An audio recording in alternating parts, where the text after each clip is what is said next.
तो आज ये लोग जा रहे हैं घर एंड मेरी मम्मी का रोना शुरू हो गया है ऑलरेडी। तो हम लोग स्टेशन में भी आ गए हैं। ट्रेन है 11 बजे का। स्टेशन में हम सब बैठ के अभी बातें कर रहे हैं एंड ट्रेन का वेट कर रहे हैं। तो ये वक्त ना बहुत ख़राब एक फील होता है एंड देखते ही देखते ट्रेन भी आ गई।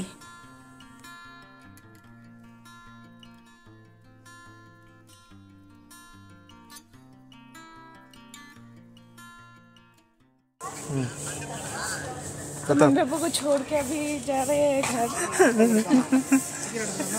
और बताओ, वो स्टेशन पानी पानी हो गया। कोई बात नहीं, ऐसा होता रहता है, यही लाइफ है। फिर रोओगे तो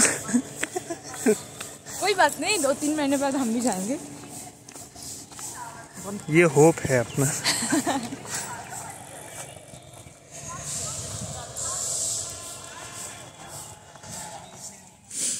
मम्मी पापा को छोड़ के घर आने के बाद अभी मैं ब्रेकफास्ट कर रही हूँ। राना चले गए ऑफिस क्योंकि उसको ऑफिस जाना था, तो उसने मुझे घर ड्रॉप किया, फिर वो भी ऑफिस चला गया एंड अभी हूँ अकेली मैं घर पे एंड सारा काम रुका हुआ है। अभी सारा काम मुझे करना है।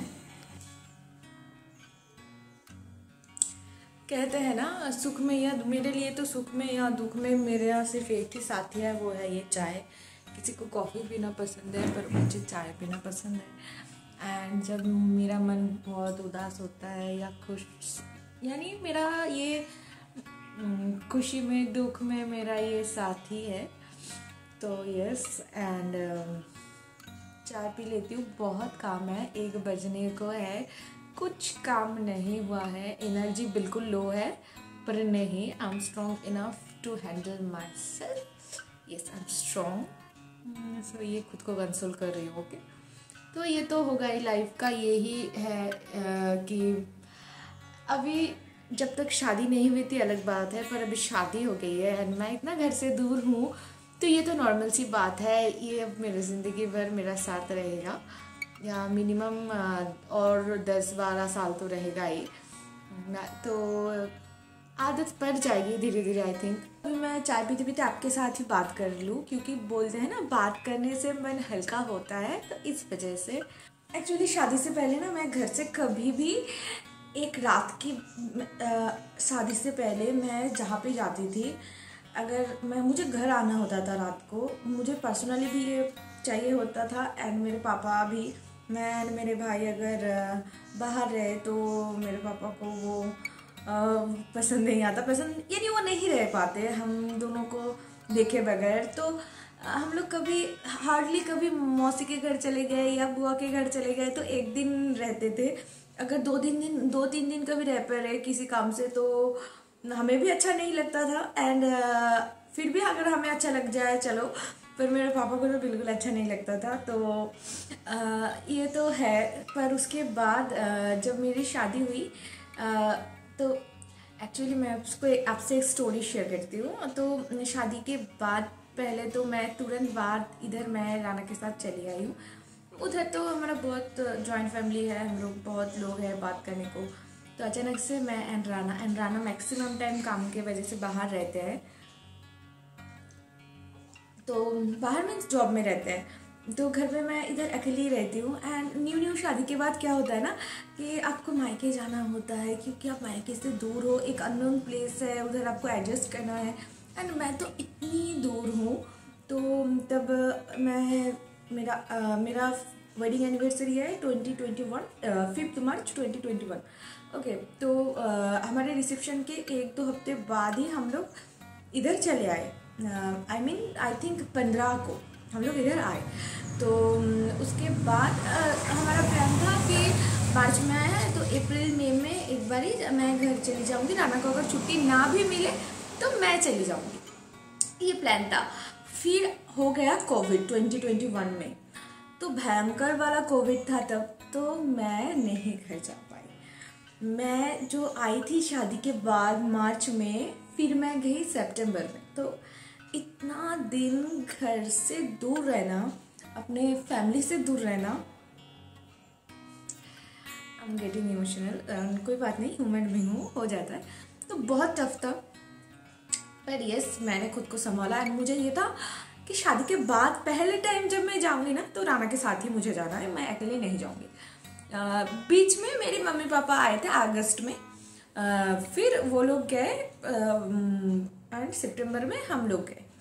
तो 6-7 महीने मैं घर नहीं गई थी। तो उस टाइम ने ना मुझे बहुत कुछ सिखा दिया एंड पहले से मुझे लगता है बहुत स्ट्रॉन्ग बना दिया, क्योंकि चारों तरफ लॉकडाउन था। घर में मैं अकेली, राना ड्यूटी जाते हैं तो कभी कभी नाइट ड्यूटी होती है, घर में अकेली रहना पड़ता है। एंड ट्रस्ट मी, मैं इतनी बड़ी हो गई हूँ, कभी मैं अकेली नहीं सोई हूँ घर पे।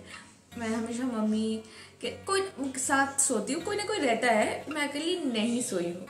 तो वो पहले टाइम में ना मुझे नींद नहीं आती थी। मैं टीवी देखती रहती थी, फिर राना सुबह को जब आते थे फिर मैं सोती थी। तो धीरे धीरे वो हैबिट हो गया। एक्चुअली मुझे भूत का डर नहीं लगता, पर मुझे नहीं आती थी नींद, रात को अजीब सा लगता था, इतने बड़े घर में मैं अकेली जान। सो अभी भी जो तो ये हो गया। अभी थोड़ा ये बोलते हैं ना, हर सिचुएशंस आपको बहुत कुछ सिखा जाता है एंड लाइफ लॉन्ग हम लोग सीखते हैं। कभी कभी हम खुद को या सिचुएशन को कोसते हैं कि मेरे साथ इतना बुरा क्यों हुआ, क्यों हो रहा है मेरे साथ बुरा। पर जब वो बुरा वक्त बीत जाएगा ना, तब आप समझ पाओगे कि आप बहुत स्ट्रॉन्ग बन के उभरे हो। तो मेरे साथ भी ऐसा हुआ है। तो अभी भी मैं सीख रही हूँ। हाँ, लाइफ में अप्स एंड डाउन्स तो आते रहते हैं, पर हाँ मेरा ये बिलीव है, जैसे खुशियाँ आएंगी गम भी आएगा, बैलेंस होता है हमारा लाइफ। तो हमें खुशियों के वक्त खुद को इतना ज़्यादा रिचार्ज कर लेना चाहिए कि मुझे ऐसा लगता है कि जब कोई प्रॉब्लम्स आए तो आप उसको डट के सामना कर पाओ, हिम्मत मत हारो। ये तो चलेगी प्रॉब्लम्स के बाद। तो अभी भी जब मैं घर जाती हूँ ना, तो मुझे तभी बुरा लगता है जब वापस आने की टाइम होता है कि तो अभी चलो ये तो हो गया प्रॉब्लम्स की बात, मैं कोई दूसरी टॉपिक पे चली गई। पर कभी कभी ऐसा होता है कि आप घर जा रहे हो एंड उधर जाने के बाद जब लौट के आना पड़ता है तो बहुत बुरा लगता है। तब ऐसा लगता है यार उधर ही अच्छे थे, क्यों आ गए। एंड इधर जब मम्मी पापा या फैमिली से कोई आता है तो जब वो लोग चले जाते हैं तो बहुत बुरा लगता है। तो जब भी मम्मी पापा आते हैं चले जाते हैं तो तब उसके बाद मुझे बुरा लगता है। एंड जब मेरे घर में क्या होता है, मुझे ऐसा रहता है जब मुझे इधर आना होता है ना, जितनी जल्दी हो सके मैं उस रूम से, उस घर से निकल आऊँ, ताकि थोड़ा जितनी टाइम रहूँगी उधर बुरा उतना ज़्यादा लगेगा। तो ये है। एंड घर इधर वो नहीं होता, इधर मम्मी पापा के लिए आसान है, जैसे कि मैं उधर से निकल गई, कुछ टाइम बाद धीरे धीरे सारा कुछ सही हो गया। पर इधर क्या होता है, इधर वो लोग चले गए, कुछ टाइम बाद वो लोग एडजस्ट हो जाएंगे, मैं भी हो जाऊंगी। ऐसा नहीं कि मैं नहीं होंगी, मैं भी हो जाऊंगी, पर थोड़ा वक्त लगेगा।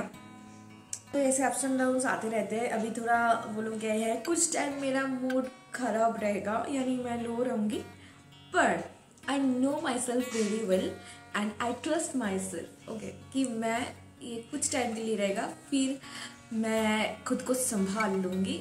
एंड मैं आप लोगों को भी ये बोलना चाहती हूँ, लाइफ में ना प्रॉब्लम्स आते हैं जैसे मैंने बोला, पर उस टाइम तक खुद को स्ट्रॉन्गली हैंडल करना, होल्ड करके रखना स्ट्रॉन्गली। तो जब वो सिचुएशन चला जाएगा तो आप खुद को और ज़्यादा मजबूत पाओगे। ये आपको लगता है ये डायलॉग दे रही है, पर नहीं, दैट्स ट्रू फैक्ट। ये मैंने खुद फील किया है एंड ऐसा होता है। सो यस, तो अभी काम करना है, मुझे बहुत सारा काम है, पर वो लो मूड है तो, पर नहीं, अभी थोड़ा टाइम चाय एंजॉय कर लेती हूँ। चाय को मुझे भी एंजॉय करके पीना है, क्योंकि ना आप खुश रहोगे या दुखी, वो आपकी चॉइस है, ठीक है। अगर मैं खुद को वही सोच के दुखी करूँगी तो फिर दुखी होती रहूँगी। मैं खुद को भी समझा रही हूँ एंड आपको भी बोल रही हूँ। पर अगर मैं ये सोचने लग पड़ी कि अरे चलो इतने दिन अच्छी तरीके से बीता है, वो लोग गए और 2-3 महीने हैं, फिर हम लोग भी जाएंगे, तो ये सोच के कितना टाइम बिताया, कितना खुशी खुशी था। वो लोग आए थे तो हम लोग बहुत जगह घूमे। अगर अच्छी मेमोरी के साथ मैं ये सोचने लग पड़ी तो शायद बुरा कम लगेगा। तो अगर आपके साथ भी कभी ऐसा होता है ना, पता है हमारा माइंड में नेगेटिव थॉट्स सबसे पहले आते हैं, पर आप खुद को वो नेगेटिव थॉट्स से हटा के कि चले गए अभी मेरे मम्मी पापा, फिर 3-4 महीने बाद मुलाकात होगी, ऐसा मैं अगर सोचने लग पड़ी, जो कि ट्रू है, पर अगर मैं इस वे में सोचने लग पड़ी तो मुझे बुरा और ज़्यादा लगेगा। एंड खुद को हील करने के लिए मुझे पॉजिटिव वे में सोचना है एंड खुद की माइंड को डाइवर्ट करना है। तो आप भी ऐसा करना हो तो आई होप आपको भी वो अच्छा रेमेडी है, अच्छा लगेगा आपको। तो ये था मेरा एक छोटा सा स्टोरी मेरी लाइफ का, आप लोगों के साथ शेयर करने का आज मन किया तो मैंने शेयर कर दिया। आई होप आप बोर नहीं हुए होंगे एंड कोई मेरे साथ रिलेट कर पाया होगा, आई होप। एंड और एक चीज़ मैं बताना चाहती हूँ जो मैंने खुद ने फील किया है, हम खुश रहना चाहते हैं या दुखी, ये हमारी चॉइस होती है, ठीक है। सिचुएशन बदलती रहती है पर उस सिचुएशन को हमें कैसे फेस करना है ये हमारी चॉइस है। तो जब भी टफ सिचुएशन हो, मन उदास हो, तो खुद को डाइवर्ट कीजिए, पॉजिटिव सोचिए, खुश रहने की कोशिश कीजिए, खुशियाँ चूज़ कीजिए, तो देखना आप खुश रह पाओगे। अगर आप गम चूज़ करोगे, लाइक फॉर एग्जांपल आप बहुत दुखी हो तभी आप गाना सुनना चाहते हो तो आपने सैड सॉन्ग चला लिया, अरे अरिजीत सिंह का गाना चला लिया, कोई सैड सॉन्ग सुनने लग पड़े। तो मैं भी कभी कभी ऐसा कर लेती हूँ, हम ह्यूमन बीइंग हैं, तो मूड और थोड़ा और बिगड़ जाएगा। पर उसी वक्त अगर आप मूड को चीयर अप करके कोई फन मूवी वाला मूवी देख लो, अच्छी पार्टी सॉन्ग्स वगैरह सुनो, तो मन फील अच्छा होने लग पड़ेगा। तो मैं यही बोल रही हूँ कि आप अगर खुशी को चूज़ करोगे अपने लाइफ में तो आप खुश रह पाओगे। तो यस, एंड मुझे भी अभी पॉजिटिव देखिए आएगा तो ये कि इतने दिन मम्मी पापा थे, भाई के साथ नोक झोंक, मम्मी के साथ झगड़ा भी होता था मेरा, जैसा नॉर्मल है, मम्मी के साथ थोड़ा बहसबाजी तो हो ही जाती है। फिर पापा के साथ सारा कुछ, एक पापा एंड एक बेटी का अलग रिलेशन होता है, तो वो सारा कुछ तो मैं मिस करूँगी कुछ दिन, पर धीरे धीरे सही हो जाएगा। पर मैंने अभी चूज़ किया है कि नहीं, मैं स्माइल करती रहूँगी, रोऊंगी नहीं। बुरा लगेगा, बुरा लग रहा है, पर नहीं, सारा कुछ सही हो जाएगा। थोड़ा सा टाइम खुद को देना है। और एक चीज़, कभी कभी ना एक good cry is very needed, यानी कभी कभी खुद को हील करने के लिए अच्छी तरीके से रोना भी ज़रूरी है। ऐसे क्योंकि रोने के साथ ना जो नेगेटिव एनर्जीज होती है वो रिड्यूस होते रहते हैं, आपका मूड चेंज होता है, तो बहुत सारे बेनिफिट्स भी है रोने का। तो कभी अगर रोने का मन करे ना तो रो लीजिए, बहुत अच्छा लगेगा, फिर माइंड फ्रेश हो जाएगा, ठीक है। तो अभी मैं चाय फिनिश करूँ क्योंकि चाय मेरा लगभग ठंडा हो गया है आपसे बात करते करते, तो मैं चाय फिनिश करती हूँ। फिर बहुत सारा काम है, खाना बनाना है, घर झाड़ू पोछा करना है। इस 25 डेज में मैं बिल्कुल लेजी हो गई हूँ क्योंकि मम्मी ने मुझे कुछ करने ही नहीं दिया। मैक्स टू मैक्स थोड़ा पूजा कर लेती थी बस, तो अभी सारा कुछ मुझे करना है, तो मैं कर लेती हूँ, फिर आपसे मिलती हूँ, ओके। तो आपसे बात करने के बाद फिर मैं काम की किचन में गई, खाना बनाया, दोनों ने खाना खाया एंड फिर शाम के वक्त मैं छत पे आके थोड़ा टाइम स्पेंड कर रही थी। तो ऐसे ही मेरा वो दिन बीत गया एंड आपसे मन की बातें शेयर करके मन भी हल्का हो गया एंड आई होप आपको भी बुरा नहीं लगा होगा। तो मिलते हैं lots of positivity and energy के साथ नेक्स्ट व्लॉग में। तब तक के लिए bye bye guys, stay safe, stay happy, Tata.